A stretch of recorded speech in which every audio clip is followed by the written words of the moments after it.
أعوذ بالله من الشيطان الرجيم. بسم الله الرحمن الرحيم. الرحمن علم القرآن خلق الإنسان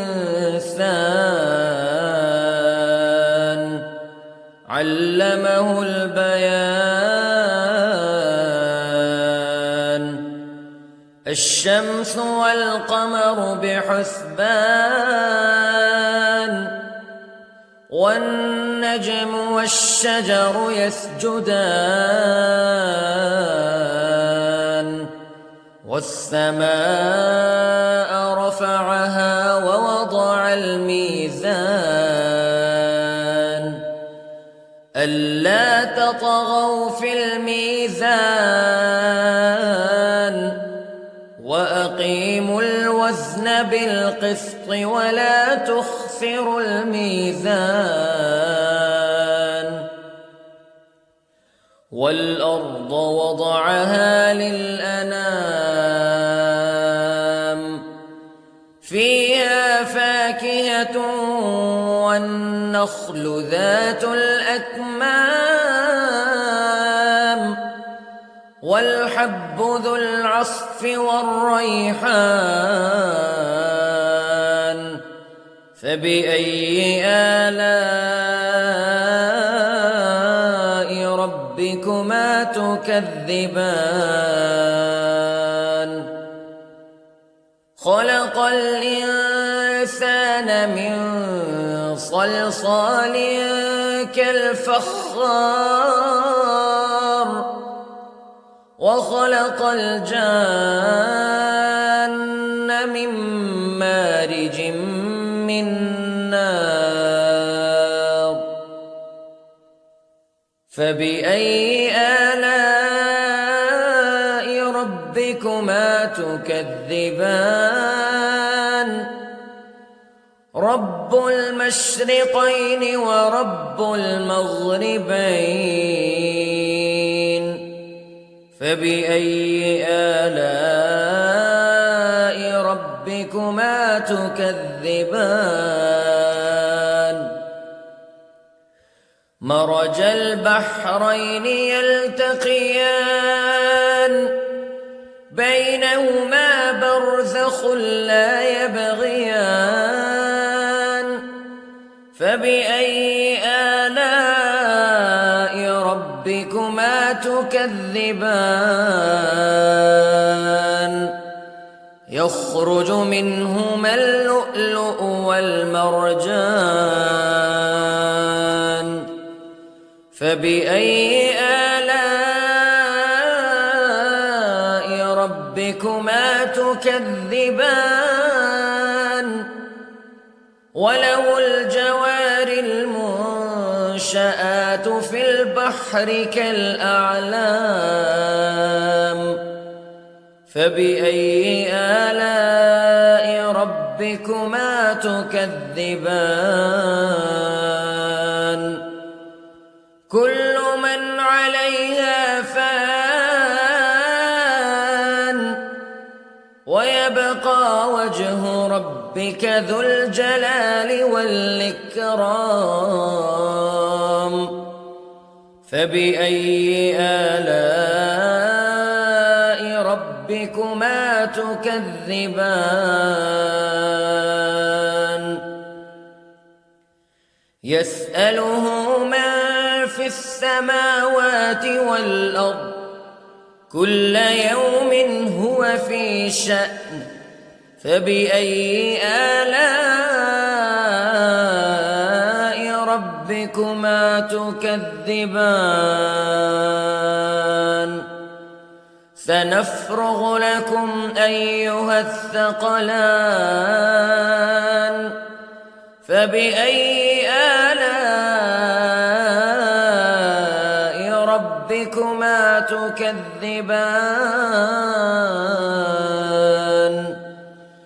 يا معشر الجن والإنس إن استطعتم أن تنفذوا من أقطار السماوات والأرض فانفذوا لا تنفذون إلا بسلطان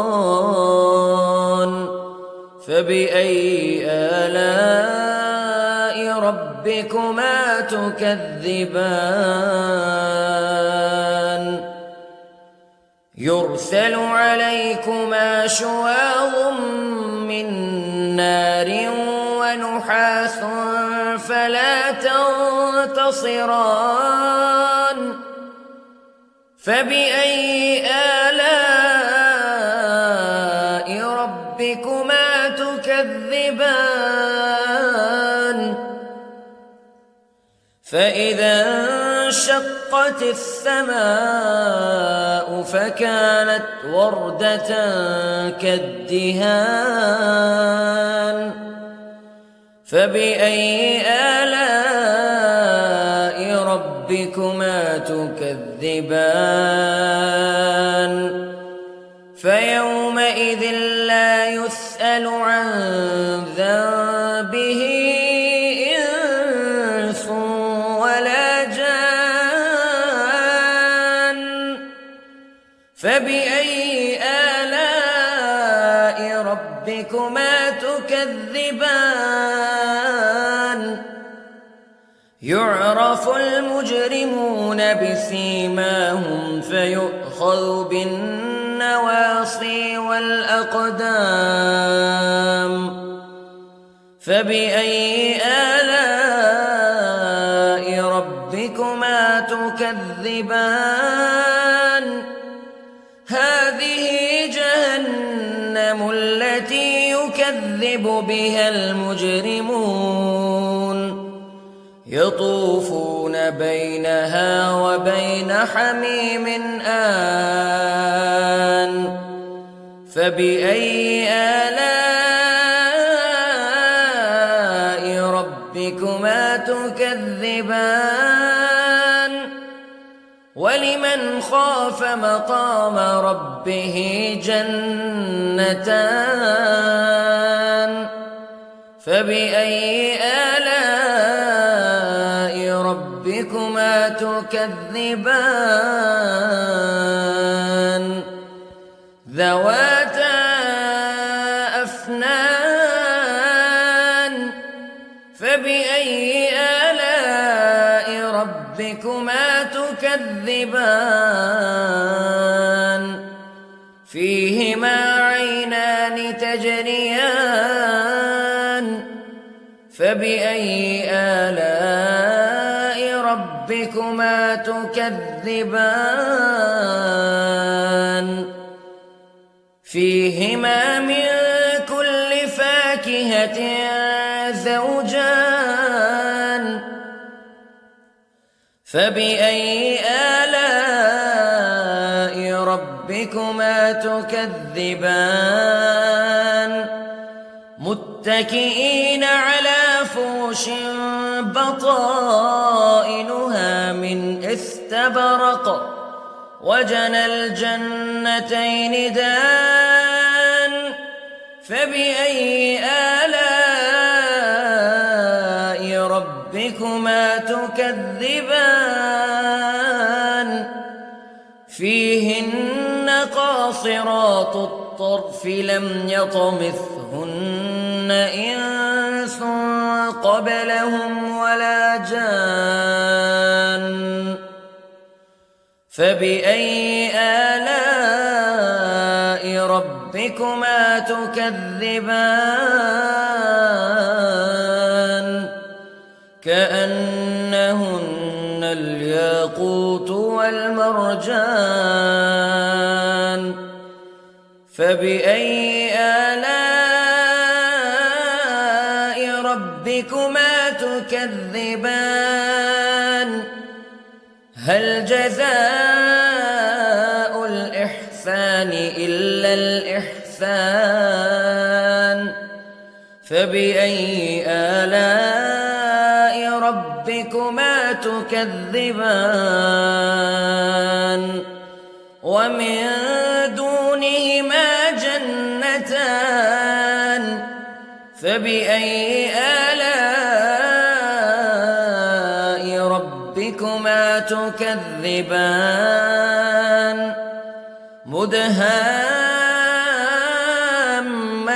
مدهامتان فبأي آلاء ربكما تكذبان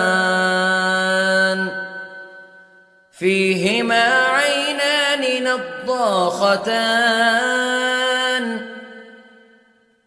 فبأي آلاء ربكما تكذبان فيهما فاكهة ونخل ورمان فبأي آلاء ربكما تكذبان فيهن خيرات حسان فبأي آلاء ربكما تكذبان حور مقصورات في الخيام فبأي آلاء ربكما تكذبان لم يطمثهن إنس قبلهم ولا جان فبأي آلاء ربكما تكذبان متكئين على رفرف خضر وعبقري حسان فبأي آلاء ربكما تكذبان تبارك اسم ربك ذي الجلال والإكرام